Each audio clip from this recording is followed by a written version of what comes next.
And welcome everybody to the glorious episode of the Signal Caller. I'm your host Dwayne Douglas, along with Sol Lopez, and we are podcasting off the beautiful shores of the Pacific Ocean. Beautiful day out here in Southern California. PORSPR is my Twitter handle. So check me out there. I want to thank everybody who has been watching the show to the show in San Francisco, California, New Orleans, Louisiana, Hartford, Connecticut, and the Bahamas. So you get all that. You get all that information for where people are listening and watching the show. It's always nice to kind of shout those areas out. We've been going through an award tour here, like a Tribe Called Quest. We're going through all these teams in the National Football League, and we are going to be doing the Eagles today, right now. Solo, how you doing? Also you can reach Solo. You can look at Solo's stuff on Twitter at the Sol Lopez, and I'm at PORSBR is my Twitter handle. So how's everything going today? Good. Other than the Braves just keep losing. Just Yeah, dude. losing.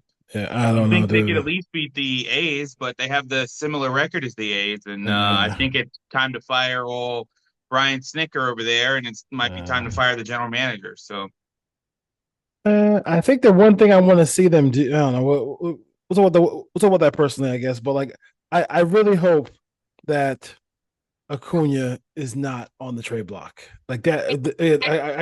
I keep kind of seeing that, and it really makes no sense from a baseball point that of would be view. the equivalent of the Raiders constantly never drafting a quarterback if the Braves just decided to move Acuna. It just makes no. I mean, it just makes no sense. I mean, his contract is so friendly. Why? Yeah. That would make no sense. It would You make no would you sense. wouldn't survive trading Acuna 4 years after letting Freddie Freeman walk in free agency. Yeah, very true. All right, let's get to the Eagles here. No doubt. The world champion Eagles. Thank you for being the world champions because none of us want to see the Kansas City Chiefs win the championship. 14-3 last year. And they just have a mega star studded team. They also have a one of the best GMs to ever walk the face of the earth, Howie Roseman. Nick Sirianni is their head coach. Kevin Patullo is their offensive coordinator.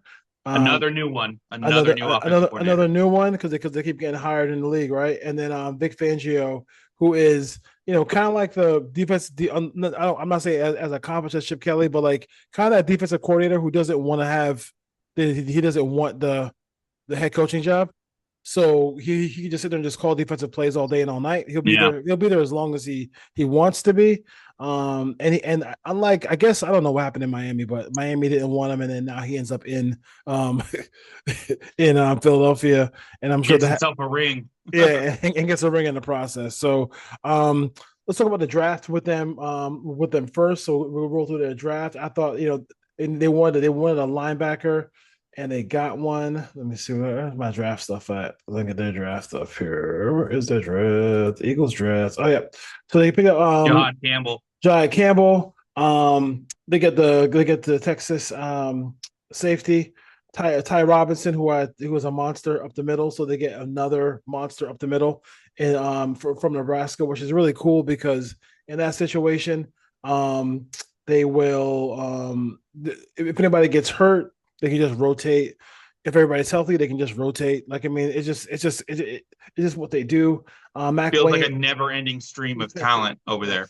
yeah, I'm still waiting for the off the field stuff to happen.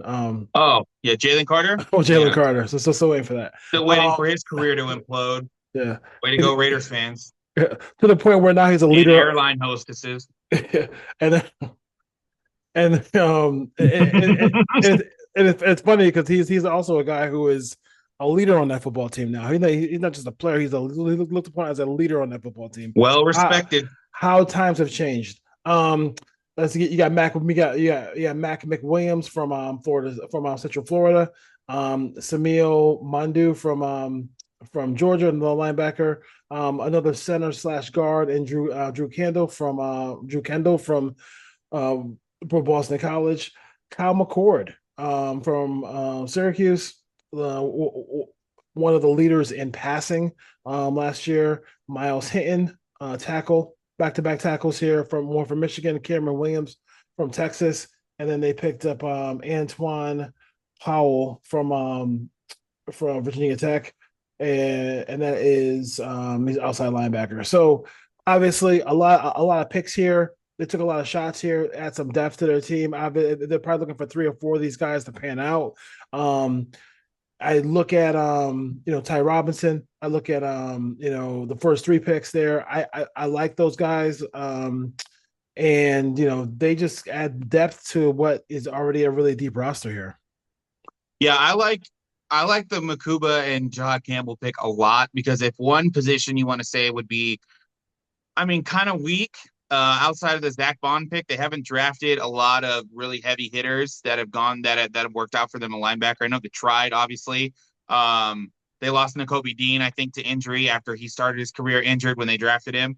So, like, drafting another first round linebacker and trying to solidify that position, like, people wonder what do you draft for when you're not only the Super Bowl champ, but you're pretty clearly the best team in football coming back after that Super Bowl victory. This is what it looks like. You're addressing not only depth, but you're addressing positions of that might not be construed as the best or the healthiest in the NFL. They've got a lot of talented guys there. Zach Bond was an all-pro, basically, but he was signed off the street from New Orleans, and so you bring in another first-round guy there. You hope Nakobe Dean can stay healthy. There's just a bunch of guys that they have, and then Andrew Makuba. A lot of people, there are some people that thought he was a first-round pick from Yep. Texas, the safety. So you're looking at one of, if not the best secondary in football that is now complemented again with another young talent, a guy who might come in with a chip on his shoulder, a guy who might have been, forgotten about a little bit, but he lands in the perfect spot because now you go there with Cooper DeJean and Quinyon Mitchell and just a host of players that, as one of the top secondaries in the NFL, that's protected by the best defensive line in football. So the first two guys are great. Robinson is a good pickup in the fourth round. They didn't have a third. I think they made a trade to either move up or made a trade last year for that used that third rounder. I can't remember what it was, but just a lot of the Kyle McCord pick is very interesting too. Because obviously, Jalen Hurts is their quarterback. They signed him to a massive extension. He was, Super Bowl MVP. So they're not obviously going to move off Hurts anytime soon. But you get a young guy in there that can learn the system, that can be a quality backup, and it's just the old Ron Wolf philosophy. You always draft a quarterback every few years. Make sure you get a new guy in there. So You know, it's,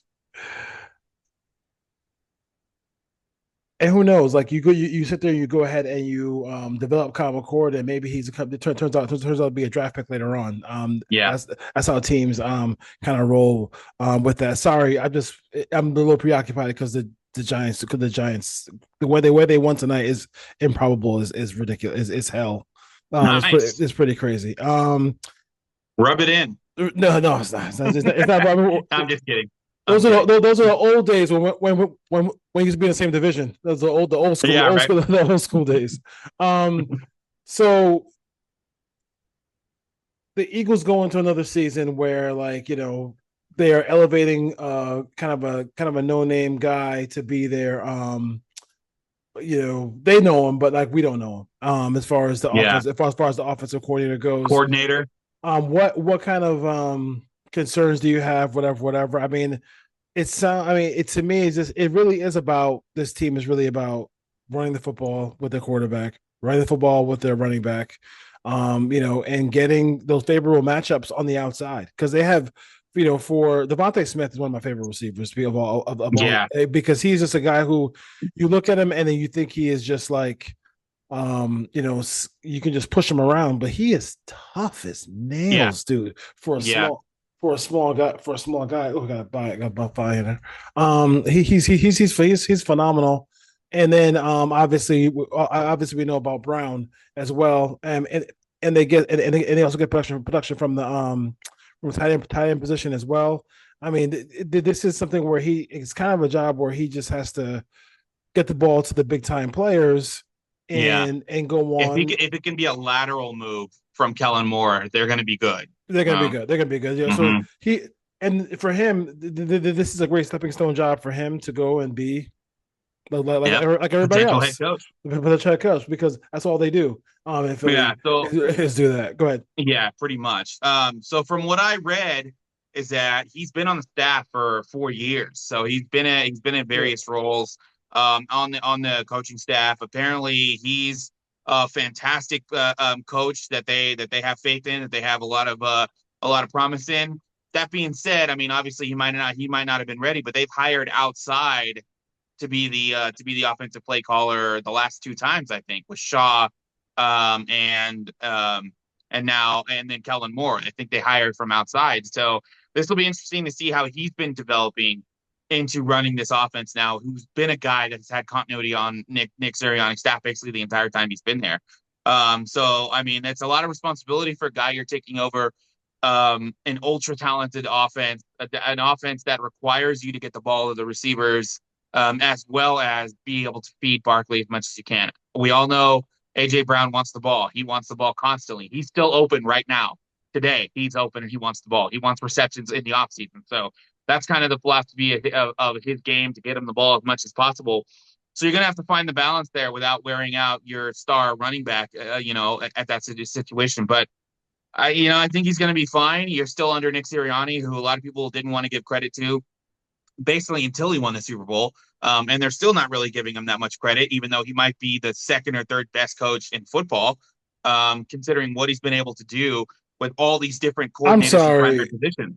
I'm sorry. I'm sorry. Like I really like to, and then I'm glad you mentioned that. Like to me, it's like this idea that this is some ready-made team and anybody can step in and do that. Like Yeah, you're not paying the respect to the guy who's been there through the good parts, the bad parts. A lot of teams think about the fact that this team lost the Super Bowl in the most one of the most heartbreaking ways you could because of a call, if you will. yeah, They were going toe to toe with the high level play of the Chiefs.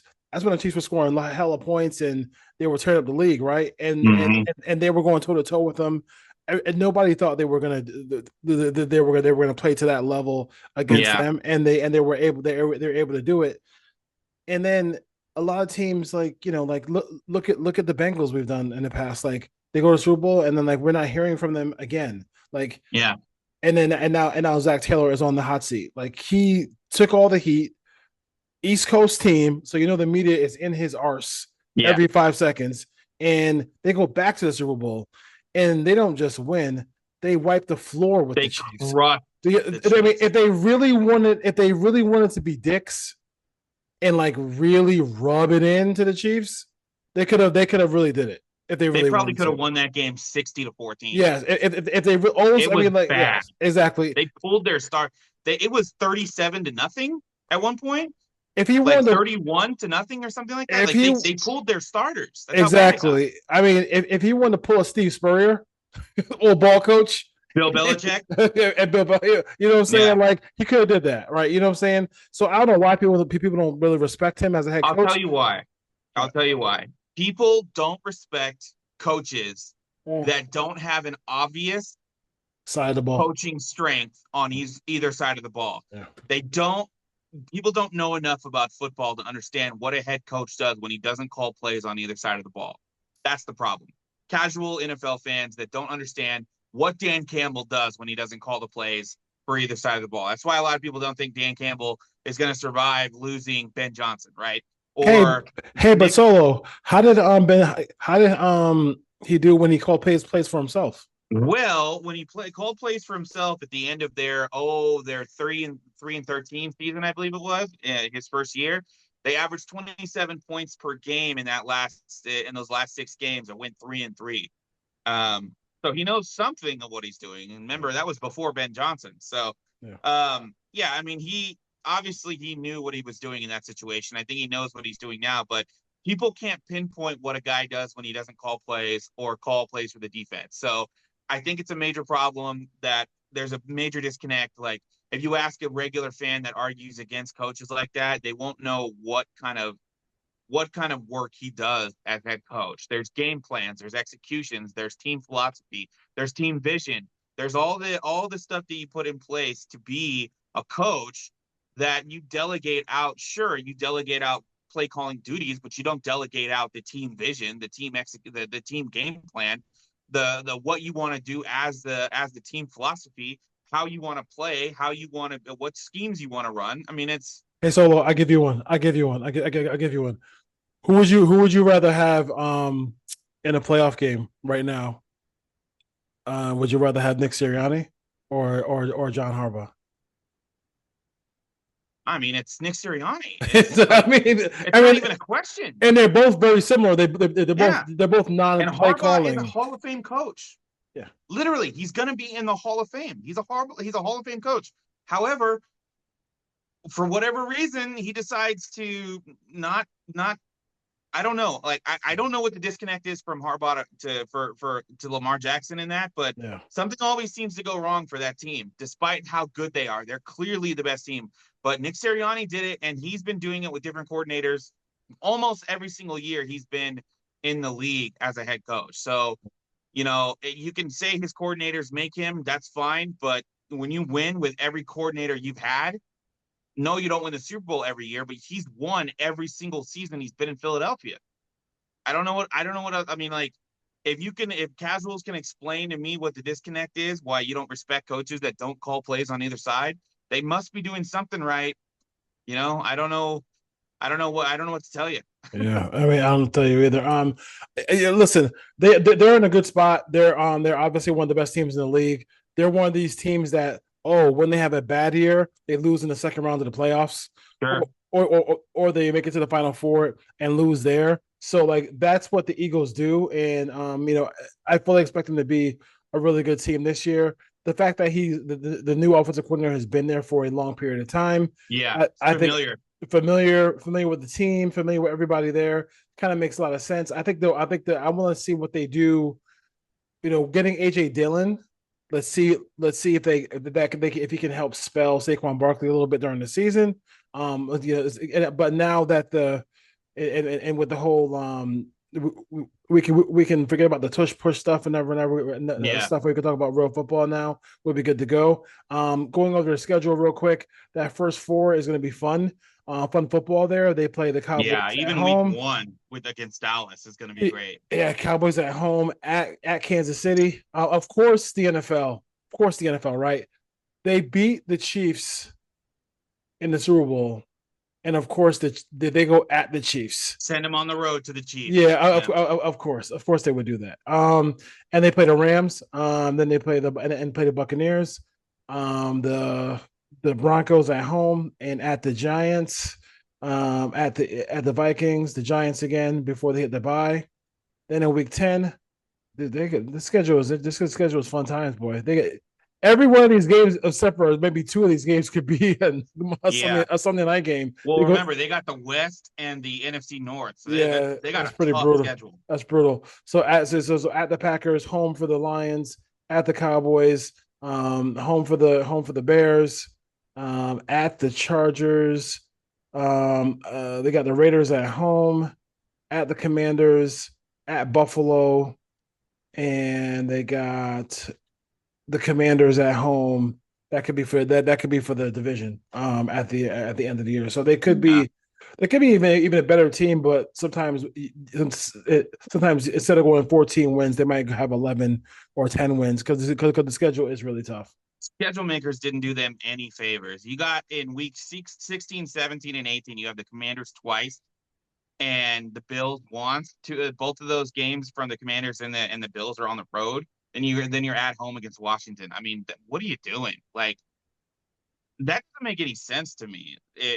Like, this is, I mean, it's a brutal schedule, man. It really You know what's is. It's a funny? tough schedule. I mean, I know it's a combination of like the rotations of the divisions and like the things have to like come together that way. But you ever remember the Chiefs having a schedule like that after winning the Super No, Bowl? never. Mm-mm. Yeah, this is weird like that. It's weird like that. No, how many times has the Raiders been scheduled against the Chiefs coming off their bye week? Yes. Oh yeah, that's for sure. That happens all the time. Um, let's see here. So I mean, obviously, we're looking at like a 12-win, 11-win team. I mean, I think they're the best team in football. I yeah, don't think it's yeah, a I hot think so take too. I mean, you until look at proven wrong. exactly. They lose a potential Hall of Fame center. They get Cam Jurgens. He comes in and they don't miss a beat. you look up and down this roster, you're trying to find weaknesses in the roster. It's going to take a lot of injuries for them not to make the playoffs. Yeah. I think Jalen Hurts has been pretty durable, even when he gets hurt. He still plays through it. I would like to. I would Nakeem Hines was on the radio today, and Naheem. Naheem, right? And he's healthy, and he was looking for a team. And I was thinking about the Eagles because I think he's a better player than like Will Shipley and some of the other running backs they have here. And he also can do kick returns and punt returns as well. Yeah. And he was just trying to talk about like, hey, I'm healthy, I want to get back in the league, whatever. But that's the only trouble spot I see if Saquon went down for any extended period of time. Yeah. But that would be the only thing. I thought maybe they could have drafted a running back here. I thought they would, but they like just Will in Shipley case. then. They must like him. They must like Will Shipley Yeah. as far as that goes. But defensively, love them. The girth they have up the middle. They have a lot of guys up the middle. They have the old. They have the, let's see if they get anything from Brian Young from the old Raider is on this team. Byron? Now, so Byron Young is on this team. So we'll see if they get something They from probably him. will. Let's face it. They probably will. As far as free agency goes, before we wrap up the Eagles, because they're pretty much easy to wrap. They got Terrace Marshall, Aziz Who Al-Juri. a lot of people secretly like in the fantasy community. I've heard Terrace Marshall's name basically since he was a rookie.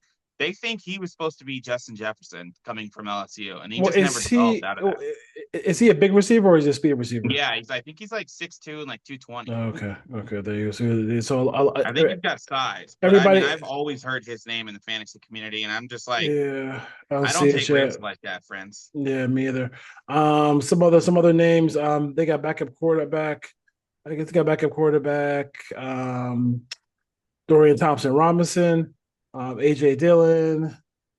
Let's see who else we got in here. Who's notable? And they got fight on. They got Dory Jackson for on a 1 year deal. So we'll see if he can if he can crack if he can add some depth to this team. But yeah, this is a really good team, and there's nothing more to say about it. I fully expect them to contend for the division or win the division and be in the playoffs because they always make the playoffs and they are one of the best teams in football. So I don't know. What I do you just think the biggest question mark is for them moving into it? The depth behind running back or the offense coordinator? the offensive coordinator. Now, I think I forgot the name of the defensive coordinator for or is it the defensive coordinator Zach Orr from Baltimore? Zach Orr for Baltimore. Early in the season, he was taking a lot of heat. And I was Yeah. like, you know what? I'm gonna go check in. I said, I can't wait to go check in with the Ravens week 13 to see where they're at and see where Yeah. he's at. And See if they've course corrected. he course corrected. He's a bright young coach. He's a guy who I think is going to be on the radar for a lot of teams to be a Yeah. to go from defense coordinator to a head coach. Like when it goes bad, how is he going to react? Yeah. Like you know what I'm saying? So like and because he had If they have a stretch like they did last year at the beginning of the season. exactly. So Yeah. they should be able to handle it. We'll see. But to me, give the ball to Saquon, get the ball to Saquon, and get the ball to Saquon. And then it really much do Early and often. early and often, and especially with him like catching the football out of the backfield too. I mean, Yeah. it should put so much pressure on defenses, so much pressure on linebackers and stuff like that. So it to me makes all sense in the world to be able to do that. But we'll see what happens. Because as much as he has learned from Kellen Moore, it's you gotta run your shit. You know what I'm I saying? mean, how long was Kellen Moore even there? 1 year? Parlayed that into a head coaching job? But I do think Kellen Moore, his job he did because remember Kellen Moore had to resurrect his career because he did such a bad job in Dallas. Everybody in Twitter Spaces were telling us what a horrible job he did in Dallas for all those years. It was Los Angeles. Oh yeah, with the Rams. It was the Chargers. It was the Chargers. Oh yeah, the Chargers. And he was under Zach State or what what was it? Brandon Staley. Oh my god, it was just brutal, Yeah. brutal. It was brutal. It was brutal. No, I don't think. You I know, he mean, didn't run top five offenses in Dallas. You know, yeah, that 1 year in Los Angeles where everybody was hurt and everybody got fired. That was, yeah. that was the year to judge Kellen Moore. Dude, Smart. they got so much depth. They got Jeremiah Trotter backing up at linebacker. They got so many. Trotter is someone I wanted the Raiders to get, I but mean, who yeah, I want the Raiders to get and who they get is definitely always different. we're gonna wrap up the Eagles here. I'm thinking 12 wins. They'll find a way to get to 12 wins, win the division, and they'll continue to do their thing. They've earned the right to be the number one team in football. Consider Yes, them right now to be the best they. team in football. I don't. I personally would pick against them repeating. So I just think it's too hard to repeat. And Yeah. I think when you get to the top of the NFC, there are some really tough teams. But so we'll see what happens. But yeah, they're really good. And if Fly Eagles fly to the playoffs again, as far as that goes, must be nice to have a team that the season starts in the postseason. Must be nice. Yeah. Must be nice. Let me Must be know. nice. Must be nice. All right, folks. We'll be right back.